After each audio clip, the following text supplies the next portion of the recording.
house inside of a soundstage. The Chicken Ranch was built on hinges and wheels, so you could open it up, film inside the Chicken Ranch, close it, film outside of the Chicken Ranch, all inside of Soundstage 12, where they now film The Voice. If you're a fan of scary movies, it might also look familiar as Rob Zombie's House of a Thousand Corpses, and it's where LMFAO filmed their Sorry for Party Rocking music video.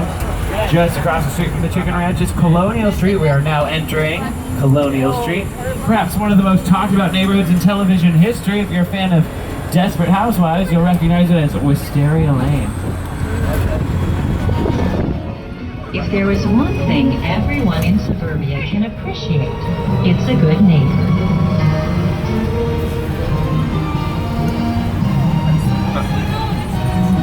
You thought, what the heck? Let's move back.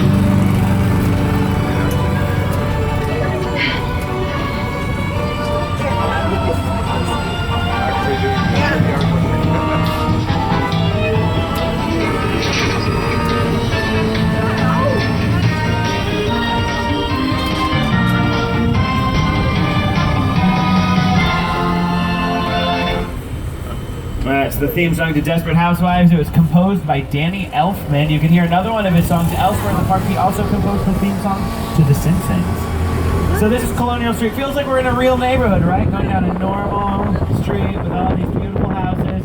None of these are real houses. Most of them are completely empty on the inside. I don't mean just empty rooms. I mean no walls even, just support beams. They're called shells.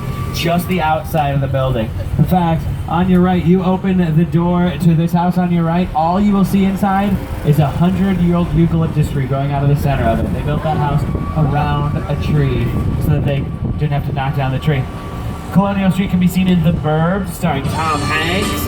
Can be seen in Casper with Christina Ricci and Bill Pullman. That purple house on your right is the original 1313 Mockingbird Lane from the Munsters.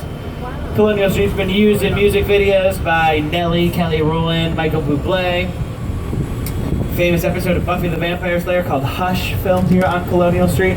And in theaters soon, a movie called Why Him, starring Bryan Cranston and James Franco, filmed here as well. And when they're filming on this street, we'll usually bypass and just go up the... That's weird. You guys see that car right there? That looks a little suspicious. I'm calling security. Security. What's going on, Studio Tour? Hi, it's Steve and Matt. There's a Charger outside of Colonial Street. It looks very suspicious, so I'm letting you know. I'm doing my due diligence. You're welcome. Okay, Tour. I'll send someone down to check it out ASAP. Thank you. It's like I was saying, this hill right here, when they're filming on Colonial Street, it's a great place to park trailers for actors or any sort of equipment that you might need, or lighting, or... Studio Tour. Looks like we might have an issue. That was fast. I'm patching you into Agent Novak from the FBI. I'm sorry to interrupt your fun, but we've got video surveillance on that Charger you all saw. We ran it through the system, and the driver has been positively identified as Dominic Toretto.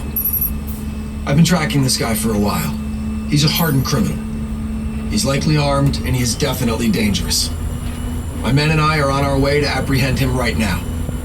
If you see him, don't be a hero. Don't engage him. Just keep a safe distance and report any further sightings to studio security immediately. We'll handle it from there. Okay, well, that took a turn. I don't know, I guess the best thing for us to do is just continue on with the studio tour. Colonial Street's a great neighborhood to film in when you need a classic all-American white picket fence kind of feel, but sometimes the script calls for a neighborhood that's a little more fanciful. One of the biggest creative challenges that we faced on How the Grinch Stole Christmas was to bring the storybook world of Dr. Seuss to life. Some of the most talented artists in Hollywood worked for months to create a living, breathing Whoville. When it was all done, they had built an entire city. And the fantasy world of Dr. Seuss Oh my god, became a reality. The original set pieces from How the Grinch Stole Christmas. I don't know what those Who's were thinking though. Not only did they build Whoville down the mountain from the Grinch, they built Whoville right next door to a real psycho. Oh my god.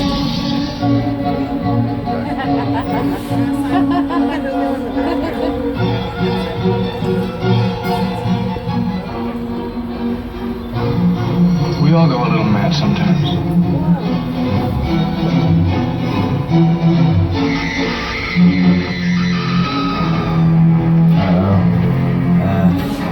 Don't worry, guys. I know how to handle this. I know how to talk to Norman.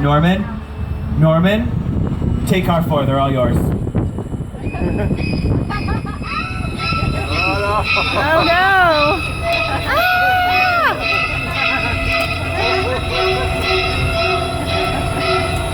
That's funny. Hey, car 4, can you guys do me a favor back there? Car 4, at the end of the tour, if you fill out a survey about your tour guide, just leave out the part where Steve told a psycho with a knife to attack you. That's not that important. On your left, this is the original house from Psycho, one of our most iconic set pieces. And we drive past one of our most iconic to our largest, most elaborate. This is the War of the Worlds crash site.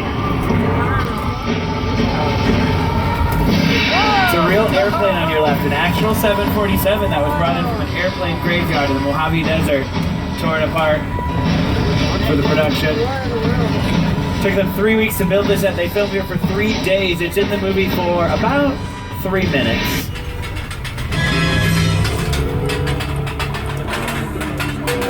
An airplane crash site set is a perfect example of a set that is all designed around the vision that Steven had.